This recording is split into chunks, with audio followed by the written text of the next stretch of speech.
The illusion of the special partnership between the United States and Canada didn't just crack this week, it was completely incinerated. For decades, the assumption in Washington has been absolute and arrogant. When the White House snaps its fingers, Ottawa jumps. They believed Canada was economically dependent, politically subservient, and essentially a 51st state in everything but name. But what you are about to see exposes a terrifying reality that the mainstream media is too afraid to broadcast. Donald Trump thought he could bully the Canadian economy into submission with a single late-night threat. He expected panic. He expected begging. He expected a surrender. Instead, Mark Carney didn't just refuse to play the game, he flipped the entire board over. In a move that has left the Oval Office scrambling and Wall Street in the red, Canada has effectively locked the US out of its own supply chain and pivoted its vast wealth to Europe and Asia. This isn't just a trade dispute, it's a geopolitical earthquake. It began in the dead of night, at 2 a.m., the witching hour for Donald Trump's most volatile decisions. There were no diplomatic cables sent, no phone calls to Prime Minister Trudeau, and no consultations with trade representatives. Just a smartphone and an impulse. Trump launched a digital grenade that would shatter North American relations, an immediate, across-the-board 100% tariff on everything crossing the Canadian border. We aren't just talking about maple syrup here. He threatened the lifeblood of the industrial economy: lumber, steel, aluminum, auto parts, crude oil, and electricity. His justification? He claimed the USMCA trade deal was a ripoff, a narrative he has pushed for years. He gave Canada an ultimatum that sounded more like a hostage demand than a negotiation. Send a team to Washington within 48 hours to agree to a punishing list of new quotas, or he would shut the northern border down completely. He promised to break the Canadian economy by Friday. This was the classic Trump playbook. Attack with overwhelming force, induce panic in the adversary, force them to scramble to Washington, and then sign a slightly modified deal to claim a massive victory for the cameras. He thought he held every single card. He thought Canada had nowhere else to go. But he made a fatal miscalculation. If you see that threatening your closest ally with economic destruction is a reckless strategy, please leave for us a comment below telling us what you would have done differently. While the White House sat back and waited for the inevitable apology tour from Ottawa, something unprecedented happened. Mark Carney, a man who knows the plumbing of the global financial system better than almost anyone on Earth, did not panic. He didn't rush to television studios to scream. He didn't send a desperate delegation to DC instead. He picked up the phone. But he didn't dial the 202 area code. Carney called Brussels. He called Tokyo. He called Seoul. The United States was left on hold while Canada executed the most ruthless pivot in modern diplomatic history. Less than 12 hours after Trump's threat, while Washington was still expecting a surrender, Carney stepped up to a podium. He looked calm, collected, and entirely in control, the exact opposite of the chaos unfolding in the West Wing. He announced that Canada was triggering a new emergency trade framework known as the Global Resource Stability Accord. In plain English, Canada took the exact strategic resources Trump threatened to tax, rare earth minerals, uranium, excess crude oil, and agricultural exports, and locked them into long-term guaranteed contracts with the European Union and the Indo-Pacific region. He bypassed the United States completely. He took the gun that Trump was pointing at Canada's head and simply unloaded the bullets. Carney essentially told the world, "The United States is unstable. We are open for business with everyone else. You need to understand why this is such a catastrophe for the average American." The media talks about trade deficits, but they miss the biological reality of the North American supply chain. The US economy does not function in isolation. It is an organ system that relies on Canadian blood. Let's look at the auto industry. Right now, as you watch this, thousands of trucks are crossing the Ambassador Bridge between Detroit and Windsor.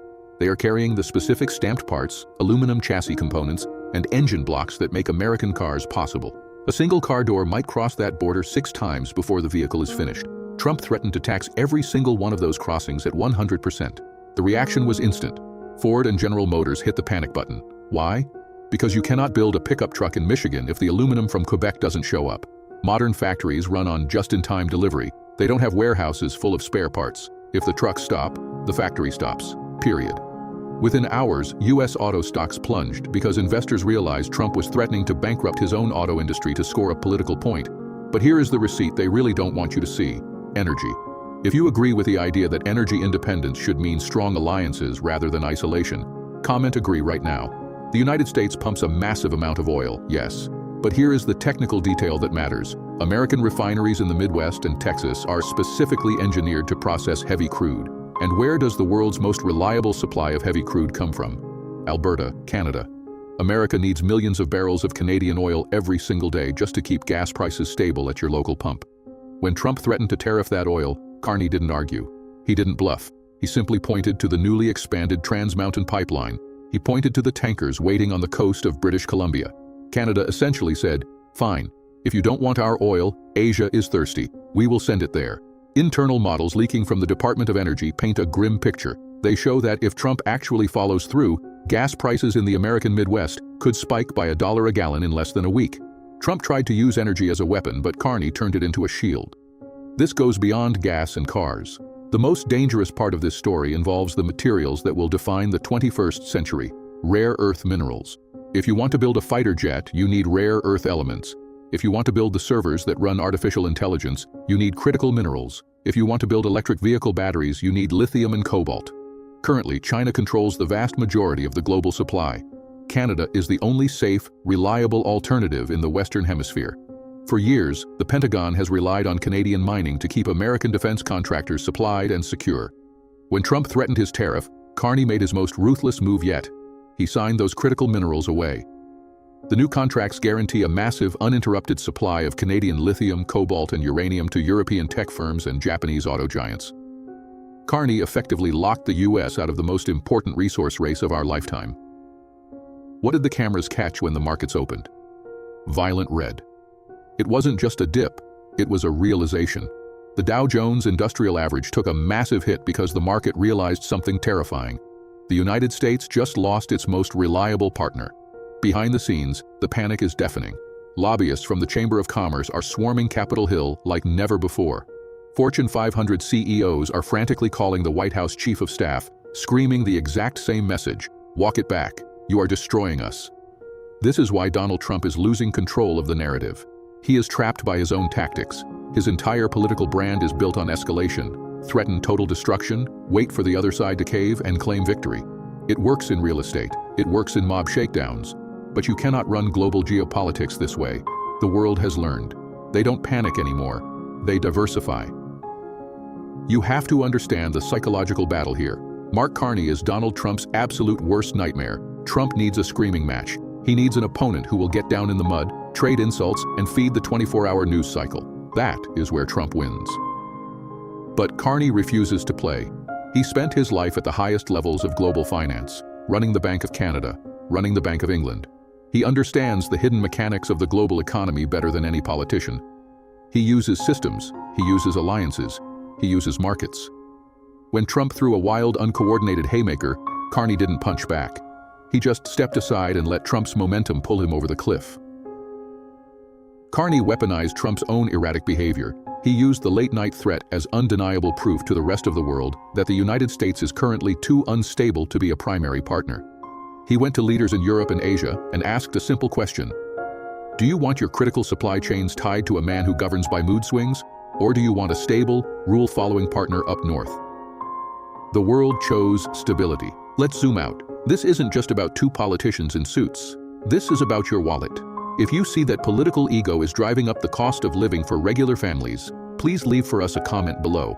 Even if you don't care about Canadian politics, Canada touches your life every single day. For a century, the U.S. has relied on a secure northern border and integrated economy as the foundation of its superpower status. You never had to worry about where your aluminum or energy was coming from in a crisis. It was the ultimate safety net. Donald Trump just set that safety net on fire. For regular people, this means a direct hit to the cost of living. When supply chains break, you pay for it. The cost of building a house goes up because Canadian lumber is blocked. The cost of buying a car goes up because the parts network is shattered. The cost of heating your home goes up because energy markets are terrified. Manufacturing jobs in Ohio, Michigan, and Pennsylvania are suddenly at risk because you can't run an American factory without Canadian materials. But the damage goes deeper. This signals a collapse in global trust. If the U.S. cannot maintain a working relationship with Canada, its cultural, democratic, and economic twin, who will trust Washington? Why would Japan, Germany, or South Korea trust a deal with the U.S. if the president is willing to extort his closest ally on a whim? They won't.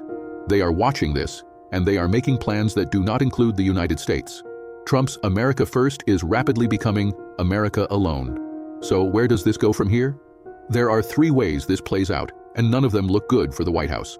Scenario A is the quiet retreat. This is the most likely outcome when a bluff is called. The corporate donors and Wall Street executives will finally force their way into the Oval Office. They will show Trump the internal data proving that these tariffs will trigger a recession right before the midterms. Trump will quietly let the deadline pass, go on social media and claim he won massive secret concessions from Canada that don't actually exist. He will claim victory, but the damage will be done. The new Canadian contracts with Europe and Asia will remain in place, and the US will have permanently lost market share. Scenario B is the nightmare escalation. This is the danger zone. Donald Trump does not do calm. If he feels humiliated by Carney's pivot, his ego might take the wheel. He might sign the executive order out of spite. If he does, global markets will crash instantly, and Canada will not sit still. Ottawa will launch immediate surgical retaliatory tariffs targeting deep red states, hitting agriculture in the Midwest and bourbon in Kentucky to maximize political pain for Republicans. Scenario C is the permanent realignment. This might be the most dangerous outcome of all. The emergency contracts Canada just signed become the new normal. The US slowly, painfully decouples from the Canadian economy. Prices rise permanently for American consumers. The US defense sector falls behind because it can't source materials. America becomes an isolated economic island, surrounded by former allies who decided they could no longer afford the risk of doing business with Washington. We are standing at a tipping point in history. The old rules of the US-Canada relationship are gone, burning to the ground in real time. Donald Trump wanted to show the world who was boss. He wanted to rule through fear. But Mark Carney just showed the world that America is not indispensable. He proved that competence and strategy will always beat impulse and rage. The US tried to corner Canada, and Canada simply walked out a door Trump didn't even know existed. Do you think Carney is protecting Canada, or is he daring Trump to overreact and destroy his own economy? Don't let the algorithm silence the truth. And subscribe and hit the bell to catch the next breaking update. Smash the like button if you want more deep dives. Comment below. What should we investigate next? A specific legal case or a new political scandal? Your feedback drives this channel. Thanks for watching, and we'll see you in the next breaking update.